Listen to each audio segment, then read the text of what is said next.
स्वर्गीय बाळासाहेब ठाकरे यांच्या विचारानुसार 20% राजकारण आणि 80% समाजकारण हे तत्व नजरेसमोर ठेवून जुवाठी जिल्हा परिषद गटातून शिवसेना उद्धव बाळासाहेब ठाकरे पक्षाकडून निवडणूक लढवणाऱ्या दिनेश शांताराम जैतापकर यांना या विभागातील मतदारांकडून उत्स्फूर्त प्रतिसाद लाभत आहे।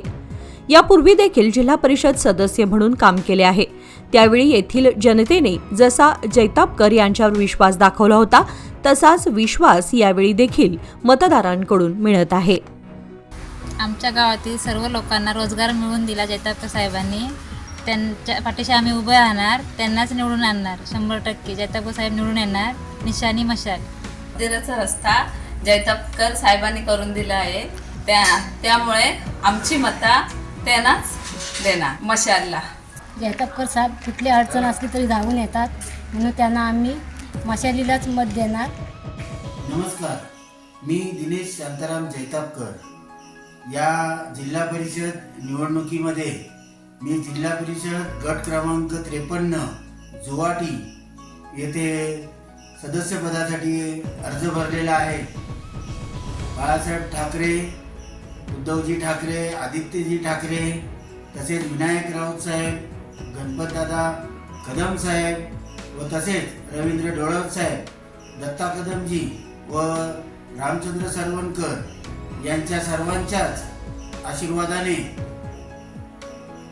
कमलाकर कदम साहेब यांनी सुचवल्याप्रमाणे आज या निवडणुकीसाठी मला उमेदवारी उद्धव बाळासाहेब ठाकरे शिवसेना या पक्षाकडून मी दाखल केलेली आहे।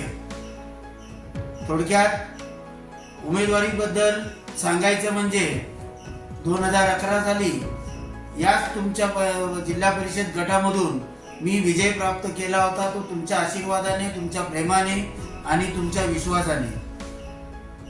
त्याचबरोबर आताही याही वेळेला मी तुमच्या समोर निवडणुकीला सामोरं जात आहे।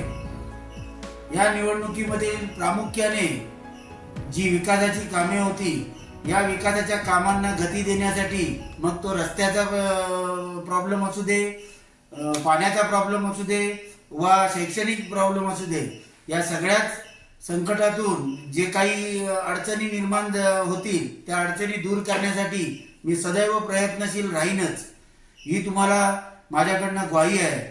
परंतु या विभागामध्ये जे जे काही विकास कामं रखडलेली आहेत त्यांना देखील गती देणं हे खूप गरजेचं आहे। माझ्या पाठी पक्षाचं पाठबळ असल्यामुळेच मी या सर्व संधीचं सोनं करून तुमच्या विश्वासाला पात्र ठरेल ही इच्छा बाळगतो। प्रिय मतदार बंधू भगिनींनो, आपल्याला आठवतच असेल मी कधीही या माझ्या राजकारणाला मी राजकीय वळण दिलेलं नाही।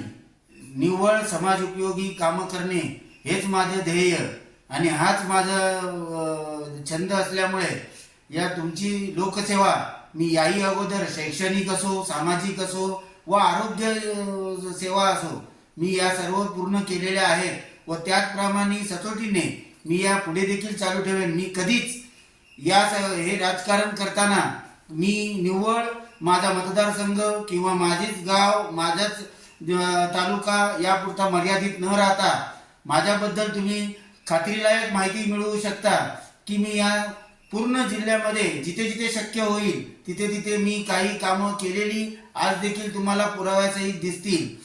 यामध्ये मग ओणीतील अनाथाश्रम असो किंवा शैक्षणिक दृष्ट्या कोणत्याही शाळेला साहित्य पुरवणे असो वा कुठल्याही आरोग्य याच्या हॉस्पिटलमध्ये औषध पाणी निव्वळ या सर्व गोष्टी मी पुरवठा केलेल्या आहेत। त्याचप्रमाणे या क्रीडा क्षेत्रात सुद्धा माझं भरघोस असं योगदान राहिलेलं आहे। या सर्व गोष्टी पुराव्यानिशी आहेत, या तुम्ही पूर्ण चौकशी करून तुमची खात्री करू शकता। त्याचप्रमाणे पुढे देखील मला हीच संधी अशी मिळावी आणि मी तुमची सेवा अहोरात्र करावी हेच माझं ध्येय आहे आणि हीच माझी दिशा आहे राजकारणाची। बाळासाहेब ठाकरे साहेबांनी जसं सांगितलं की 80% समाजकारण करा आणि 20% उरलेलं राजकारण करा, या सर्वाचा आम्ही मतितार्थ असाच घेतला की लोकसेवा हीच आपली जनसेवा म्हणजेच खरं धर्म आहे. कधीच कुठची जात पात न पाळता मी सर्वांगीण विकासाला भर दिलेला आहे. यावेळी आपण मला प्रचंड बहुमताने विजयी कराल अशी माझी आशा आहे. तुम्ही सुद्धा गतवर्षीप्रमाणेच याही वेळी तुमचे आशीर्वाद, तुमचे प्रेम आणि तुमचे मतदान हे मला हक्काने तुमचा स्वतःचा माणूस समजून तुम्ही तुमच्या सदैव संपर्कातला असा उमेदवार, या उमेदवाराला तुम्ही निवडून निशाणी आमची मशाल आहे, या मशालीच्यावर बटन दाबून, मशाली समोरील बटन दाबून मला तुम्ही प्रचंड बहुमताने विजयी कराल हीच अपेक्षा. जय हिंद, जय महाराष्ट्र.